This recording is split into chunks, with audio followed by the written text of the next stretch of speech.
Sebagai bobotoh, saya akan terus terang atau mengeluarkan opini pribadi terkait apa saja sih kelemahan Persib Bandung setelah menjalani 3 pekan atau 3 matchday Super League musim 2025-2026. Sebenarnya sih kalau dilihat dari klasemen, Persib Bandung sekarang nggak terlalu buruk-buruk amat.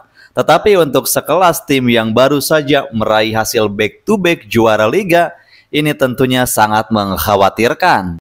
Tetapi di sisi lain kita sebagai bobotoh harus juga memaklumi bahwa semua pemain asing baru di musim ini adalah pemain yang notabene baru kali ini bermain untuk Persib Bandung. Bahkan ada juga beberapa pemain asing yang baru kali ini mendapatkan pengalaman bermain di Liga Indonesia. Tentunya ini membutuhkan adaptasi yang cukup dan pastinya tidak membutuhkan waktu yang sangat singkat. Ya, jika mengamati pertandingan yang baru saja berlangsung kemarin melawan tim yang baru promosi ke kasta tertinggi Liga Indonesia, yaitu PSIM Yogyakarta, Persib benar-benar terseok-seok di awal babak pertama, khususnya di 25 menit babak pertama awal. Ini kayak sebuah anomali. PSIM Yogyakarta yang baru merasakan kembali bermain di kasta tertinggi Liga Indonesia bermain begitu atraktif, kompak, ya mungkin karena sebagian besar skuadnya masih pemain-pemain yang lama ya, berbeda dengan Persib. Tetapi dengan kualitas yang dimiliki oleh skuad Persib Bandung saat ini agak miris sih melihatnya. Terjadi beberapa individual error seperti yang dilakukan oleh Sadil Ramdhani. Ketidakhadiran Beckham Putra dan Berginho sangat amat berasa bagi tim asuhan Bojan Hodak ini. Nah, kemarin Febri Haryadi menggantikan posisi Beckham Putra yang terbiasa bermain di posisi penyerang sayap kiri. Nah, menjalani perannya itu, Febri kelihatan kayak kebingungan gitu loh dengan posisinya. Banyak sekali beberapa keputusannya yang keliru dari seorang Febri. Malah jika dilihat-lihat, Febri ini lebih berasa menjadi pemain back sayap kiri dibanding posisi penyerang sayap kiri. Yang itu lebih efektif jika seorang Frans Putros lebih menyerang ke depan, terbukti dengan umpan-umpannya dan akselerasinya. Saya melihat Beckham Putra dan Frans Putros ini sudah sejalan sehati, sudah kompak seperti sudah bermain lama. Ya, terlihat beberapa kali Etam tidak ada di lapangan, Putros terlihat kebingungan.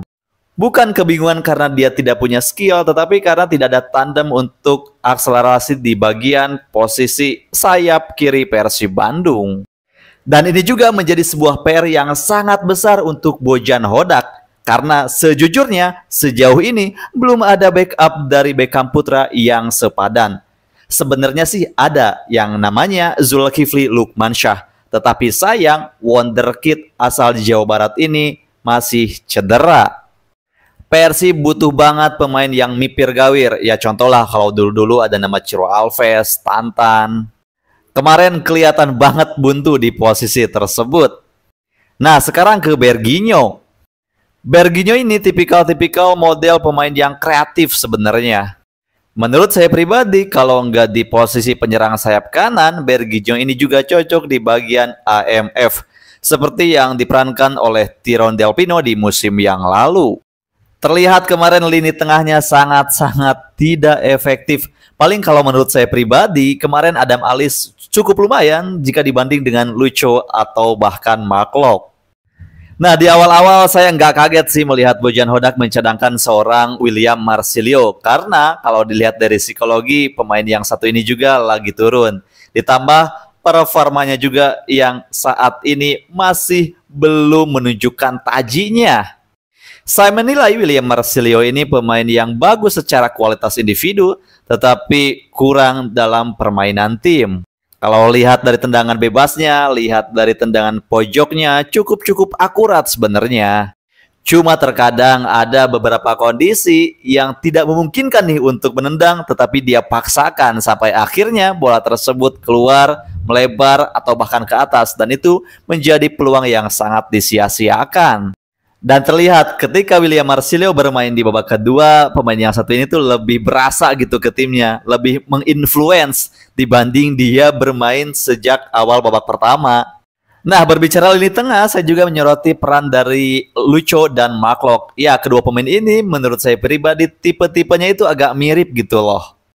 Saya sih berharap salah satu dari kedua pemain ini lebih baik dicadangkan terlebih dahulu. Jangan sampai dua-duanya langsung dimainkan sejak babak pertama. Lebih baik coba dulu Adam Alis jika misalkan Berginho masih cedera. Karena Adam Alis di pertandingan kemarin itu begitu bagus. Daya jelajahnya tinggi, gocekannya mantap, dan umpan-umpannya juga jarang yang blunder gitu loh. Dan saya juga agak prihatin sih belakangan ini Lucho penampilannya makin menurun. Di awal-awal nih di pramusim apalagi saya terkesan dengan pemain yang satu ini. Tetapi entah kenapa makin sini kok si Lucho makin agak gimana gitu ya. Makin menurun aja performanya. Baik itu dari segi permainan tim dan juga permainan individu atau kualitas tendangannya. Nah, di pertandingan kemarin terlihat tanpa adanya pemain kreatif di lini tengah membuat William Barros sering naik ke belakang untuk menjemput bola. Di luar errornya menendang penalti, menurut saya pribadi William Barros bisa dikatakan sebagai salah satu striker yang tidak malas untuk bergerak. Nah, sekarang saya akan menyoroti juga seorang Kakang Rudianto. Sebenarnya Kakang ini lebih cocok di CB ya, bukan di bek sayap kanan. Karena ada beberapa keahlian yang biasanya dimiliki oleh bek sayap kanan modern tetapi tidak dimiliki oleh Kakang Rudianto. Salah satunya adalah umpan yang akurat ke kotak penalti lawan. Dan juga kakak ini lebih cocok untuk bertahan total sih. Kalau dia diminta untuk membantu penyerangan agak kurang efektif sejauh ini.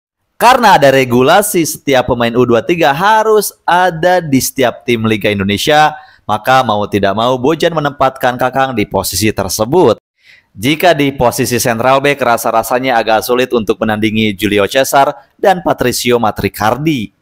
Sekarang ke bagian kiper. Sejauh ini Teja Alam masih menjadi kiper utama di 3 pekan pertama Super League. Salah satu alasannya Adam Fischbeck yang mana menjadi kiper asing baru Persib hingga kini masih belum bisa bermain. Uniknya pemain asal Wales ini di awal-awal di pekan pertama dia tidak bisa bermain karena masih ada hukuman dari FIFA.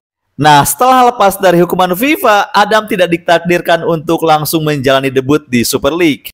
Dia mengalami cedera dan harus melakukan pemulihan terlebih dahulu. Dan sejauh ini menurut saya pribadi pemain asing yang langsung memberikan pengaruh besar kepada Persib Bandung ya tidak lain dan tidak bukan adalah pemain timnas Irak yaitu Frans Putros. Karena dari awal hingga sekarang, Frans Putros itu hampir bisa dikatakan sebagai pemain yang konsisten, stabil, dan selalu memberikan pengaruh yang positif. Ya, semoga saja ada cepat evaluasi dari tim kepelatihan dan kita semua sebagai Boboto harus tetap optimis dan mendukung tim kebanggaan kita yaitu Persib Bandung.